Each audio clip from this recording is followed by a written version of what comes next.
Back in August of last year, we discussed the now released, but at the time, upcoming Model 3 refresh, codenamed Highland. Fast forward to late 2023 when Tesla finally unveiled it, and well, pretty much everything we discussed in that video came to fruition. Even the things I personally didn't think would, like the rear screen. However, now the question on everyone's mind is, what about the performance? The performance trim has remained absent, despite the new Model 3 now being available to order in North America, leading many to believe Tesla wasn't making one. But now, thanks to recent leaks and sightings, we know not only is Tesla making a Performance 3, but they aren't just taking the Refresh 3 and making it faster. No. They're making something very special. Different exterior, interior, and performance that may make it worthy of being called a Plaid or Ludacris.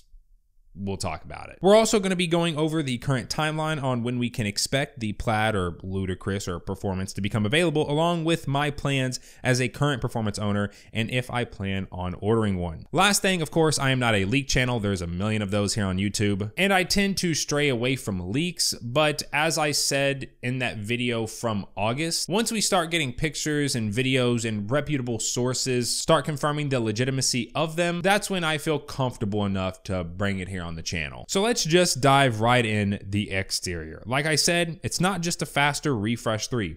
For the most part, the exterior is remaining very similar to the Refresh 3. However, the front and rear may be seeing some changes. First is a more aggressive front bumper, or even possibly a splitter. A Twitter user recently captured footage of what appears to be the Performance 3 in San Francisco. The front was partially covered, but people were still able to make out the differences compared to the current Refresh 3. Some even going as far as creating renders and comparing them side by side. Now, despite what some people may think about front splitters being used on a daily driver being driven the legal limit, I think we can at least all agree that it makes the front end appear more aggressive, and at very least helps differentiate the Performance from the regular 3. The other change with the front bumper, a camera. Cybertruck is currently the only Tesla with a front bumper camera, and having driven one myself, seeing that camera, well, I really hope this is true.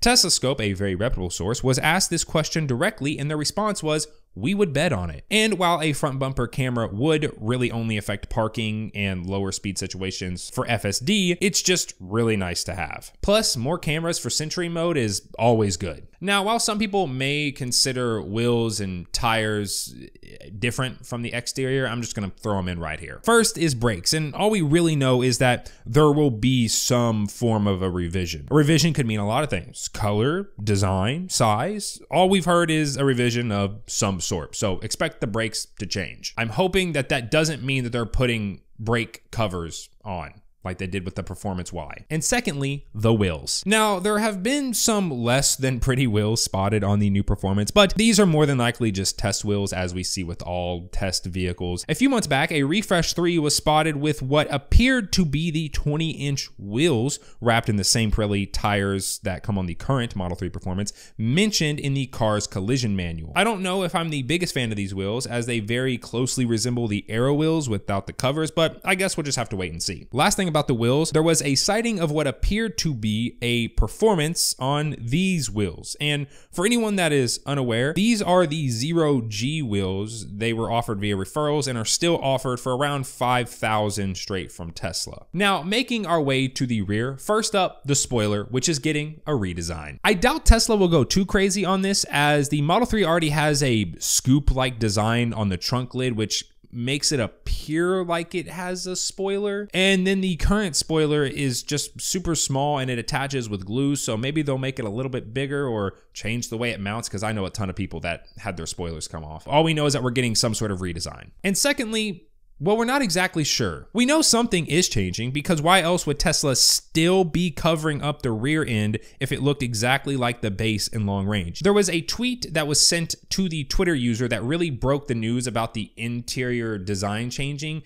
asking if the rear taillights would be different. More specifically, would they connect? The user responded hinting at a yes. However, that tweet has since been deleted. Was it deleted because they were asked to stop sharing information, or because it was wrong? We have really no idea. There have been others stating the rear will only receive small tweaks. All we know is something is changing. Why else would they still be covering up the rear if it looked exactly the same? Now, getting into the car, let's discuss the interior, where not much is changing, but still some pretty exciting stuff. First up is probably what most of you all have seen: the seats. The performance trim is going to be getting a redesigned, sportier seat with side bolstering. The seats that were seen also show what looks to be a Plaid or Ludacris, what Tesla called their previous car that sat at the apex of their performance line, badging on the seat. Once this picture came out, that's when everyone really started referring to it as the Plaid or the Ludacris. I personally think they're going to go with the Plaid naming, as the Ludacris naming is old. Also, Tesla is using the Highland refresh to bring the Model 3 more in line with the S and X. So why not have all their top of the line performance trims be called Plaid? I don't know, that just makes the most sense to me. Now, some people were afraid that because we were getting sportier seats, that meant we'd lose some features. That is pretty common. However, it looks like they will still be perforated, which allows for the new cooling ability. And if you're curious, like I was, they will come in white as shown by these pictures. Last thing, and this isn't really interior, but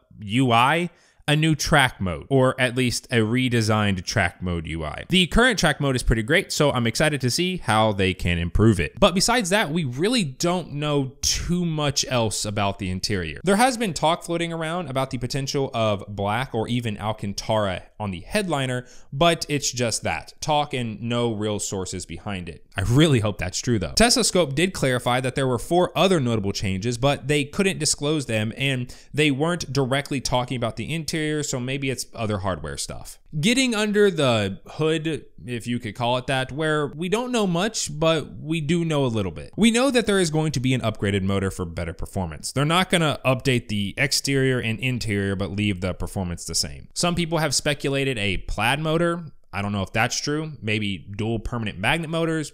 Who knows? Along with a better, more stiffer, lower, sportier suspension. No word on battery size, but assuming that it follows the same trend as the previous generation, it'll be around or maybe slightly above what the long range is currently offering. Speaking of battery size, let's talk about numbers on paper, which is what a lot of people are interested in.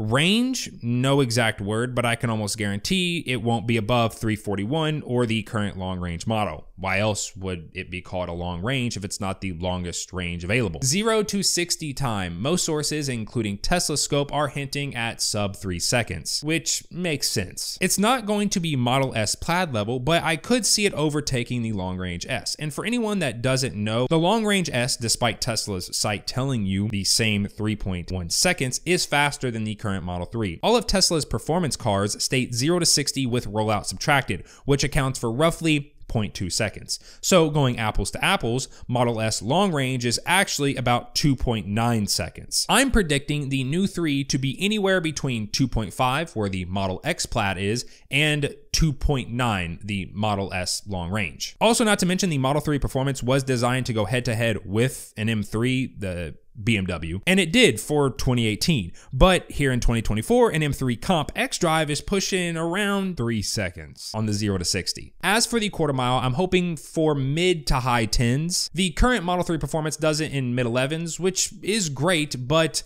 better performance on the top end would be fantastic, as that's where it really lacks. Top speed will more than likely return to normal around 165 versus the 125 mile per hour cap we have on the base and long range, which is set due to the new wheels and tires being used that improve efficiency and all that good stuff. Now for the number that people care about the most, the price. Most people are leaning toward high 50s to low 60s, and Tesla not even caring about the tax credit, which, if you've been living under a rock, the base and long range don't qualify due to their batteries. The performance, however, did, and assuming the new performance is getting its batteries from the same place, it should qualify. I personally think Tesla is not going to have at least one Model 3 qualify. And well, to be honest, all of these changes and upgrades that we've discussed, they don't really seem to be worth $15,000 more than the long range. The long range is currently starting at 45, and it seems like a lot. I could see 6, 7, or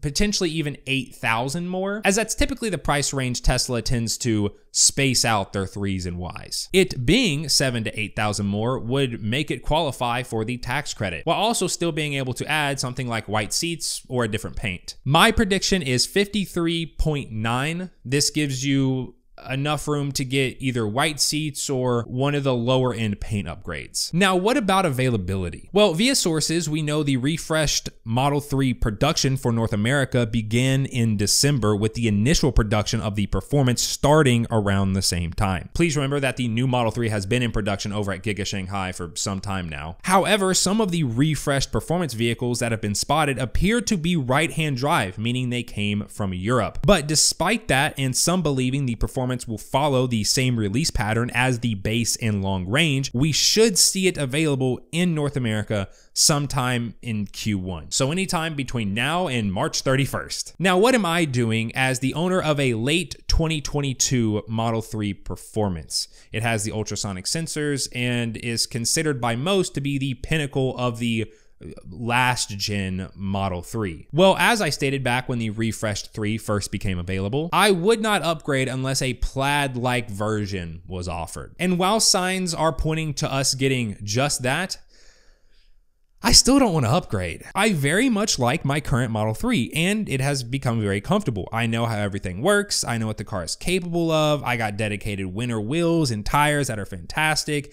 And just the thought of buying another car and going through that whole process is not the process of purchasing from Tesla. That part of it's is super easy, but the slow, boring stuff like having to deal with a temp tag, waiting for your plate to come in, having to go to the courthouse and paying taxes and just, yeah. However, because of not only this channel, but also test stuff, it just doesn't make sense for me to keep a current gen Model 3. If I didn't do what I do, I wouldn't even consider buying the new Model 3. And I'm still on the fence about getting the Performance. On one hand, if I got the base or the long range, it would be much more relatable with what most people would be purchasing. But on the other hand, I personally want the Performance. And assuming it's not too different from the base and long range, then it's still pretty relatable. So yeah, I do plan on buying the new Model 3, but currently I don't have an order in, and I'm just waiting to see what Tesla has in store for the Performance. As for the spec, white interior, of course, because is it even a Tesla if it doesn't have white interior? And more than likely red for the exterior, as while I personally prefer black cars,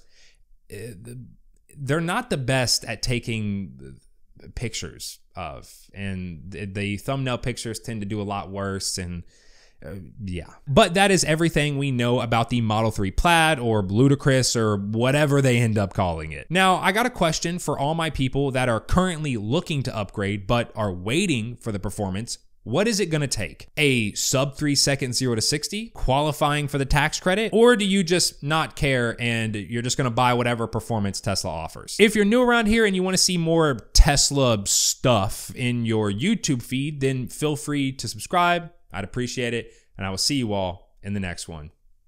Peace.